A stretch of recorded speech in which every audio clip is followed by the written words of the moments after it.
In today's video, I'm going to teach you how to add additional shared mailbox in Outlook. Add shared mailbox.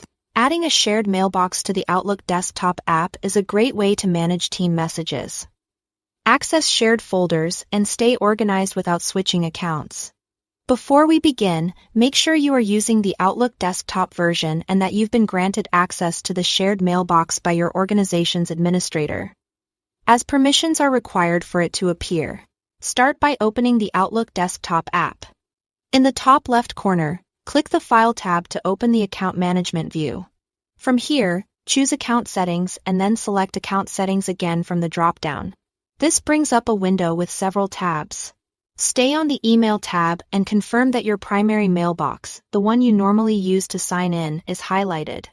With that selected, click Change to open the settings for this account. In the window that appears, look toward the bottom right and click More Settings. This opens another panel with several tabs. Go to the Advanced tab, which is where Outlook lets you connect to additional mailboxes that your account can access. Click Add, and a small prompt will appear asking for the mailbox you want to add. Type the email address of the shared mailbox carefully. It's best to type it exactly as provided by your IT team to avoid typo related errors. Then click OK to confirm. Back in the Settings windows, click Apply to save the change, and then click OK to close out. Close any remaining settings windows. For the change to take full effect, restart Outlook. This refresh ensures the profile loads the shared mailbox correctly. When Outlook reopens, look at the folder pane on the left. You should see the shared mailbox listed separately, complete with its own inbox, sent items, and other folders.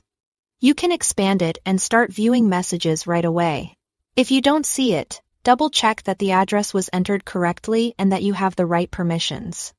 In some environments, it can take a moment for new mailbox connections to appear, especially if your account uses cached mode. Also note that access and sending rights are different. If you need to send on behalf of or as the shared mailbox, your admin will need to grant that permission. That's all there is to it. Thanks for watching.